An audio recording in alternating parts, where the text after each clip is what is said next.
Hello, this is Jasper, and I'm presenting a paper I've written together with Stefano Caselli, Krista Bonella-Rutter-Giappone, and Stefano Gualeni, entitled Satirical Game Design, The Case of the Board Game. Construction Boom.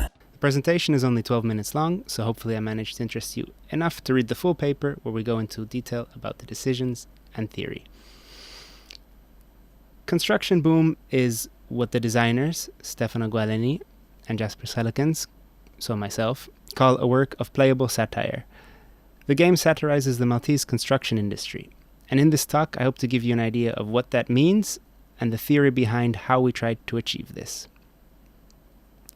As context is central to satire, I'll start with a bit of context.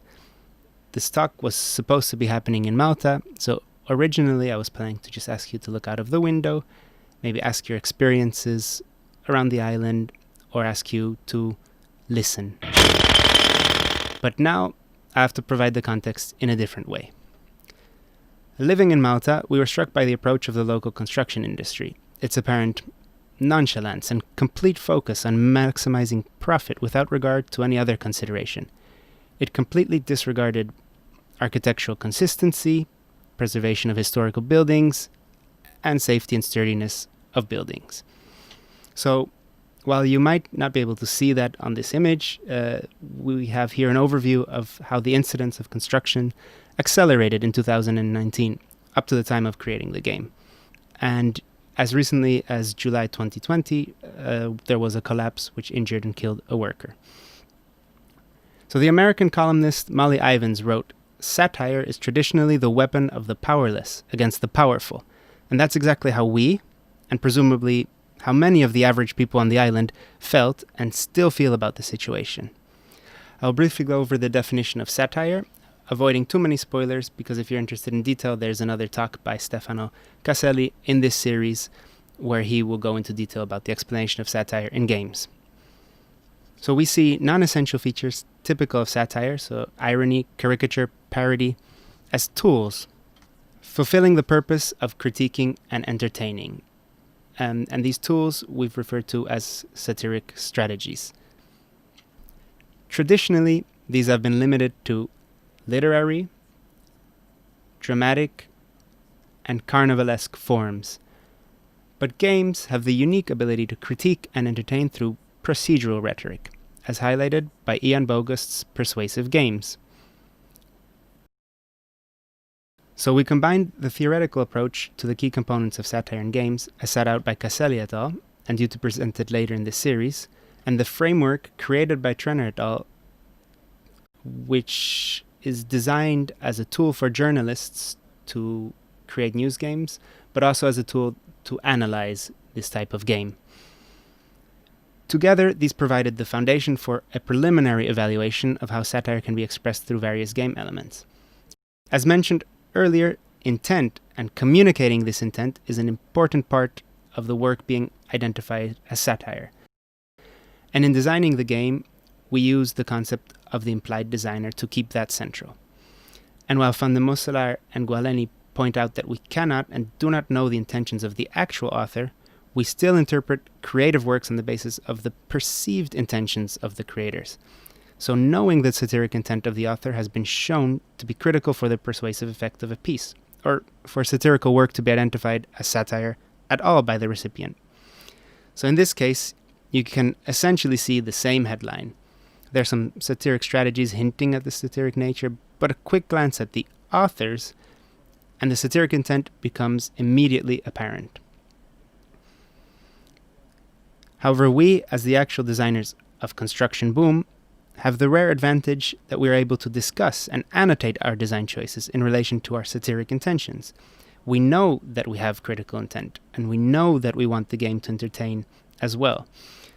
So our design decisions were anchored in providing the player with enough information to grasp our satiric intent, while at the same time maintaining the balance with entertainment. Janet Murray reads Tetris as the perfect enactment of the overtasked lives of Americans. And Stephen Poole reads Pac-Man as a metaphor for rampant consumerism. However, these readings hold only as long as the interpreter omits all the other elements of the experience. There are many elements of these games that do not support or fit into this reading coherently.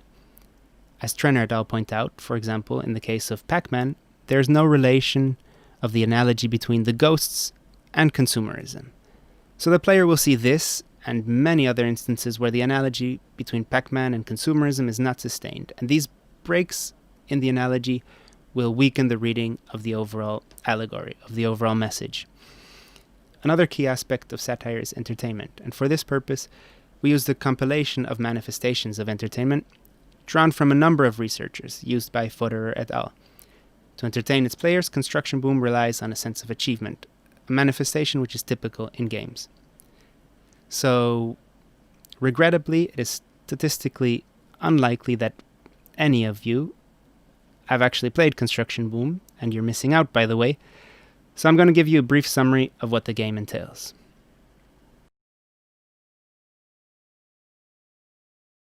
A two-player competitive tile-laying game. You take on the role of construction tycoons in Malta, strategizing and sabotaging to complete your building contract and rake in the cash. The standard game of Construction Boom has 4 rounds. The contractor needs to have placed a certain amount of one type of material on the board by the end of the round. They're penalized when they fail. The saboteur will try and make those penalties accumulate by, for example, placing roofs in inconvenient places, or by overloading buildings.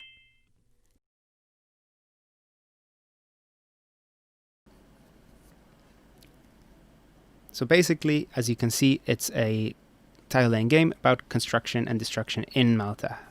Now I'll briefly elaborate on how a few of the satiric strategies used in Construction Boom serve to inform the player about the intentions of the implied designer.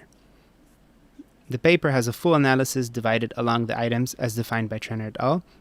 We listed them and addressed them in this format for convenience. However, it's important to note that the operational elements on their own do not provide sufficient information to players for them to reach a conclusion of the game's satiric intent.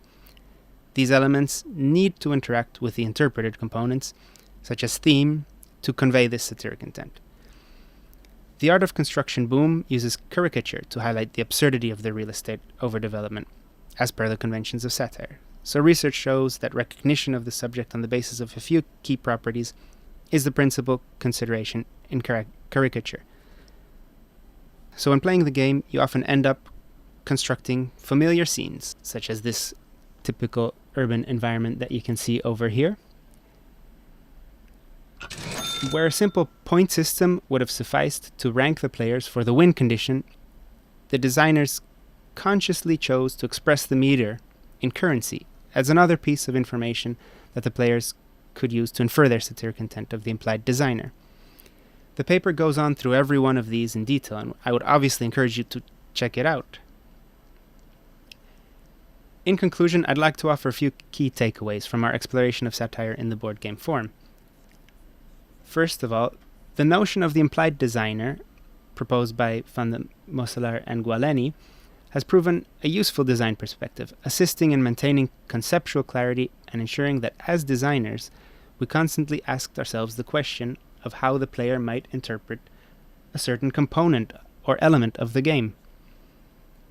And the analysis of the satiric strategies using the implied designer further highlighted how the operational elements and interpreted components are fused together through the interpretation of the players, as is evident for the satiric intent in Construction Boom, but also in cases where satiric intent is not necessarily clear.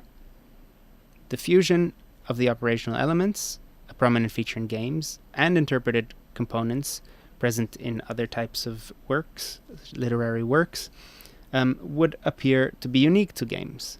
And game designers have started harnessing this novel aspect in games such as Rod Humble's The Marriage, and applied with satiric intent in Mola Industria's Phone Story and the McDonald's game. So with the framework provided here, game designers have a tool to ensure that their intentions are accurately reflected in the game, even if those intentions are to cultivate a certain level of ambiguity. Thank you very much. I've included my email address and contact details in case you would like to ask any further questions. I always welcome any questions that you might have about it. Thank you.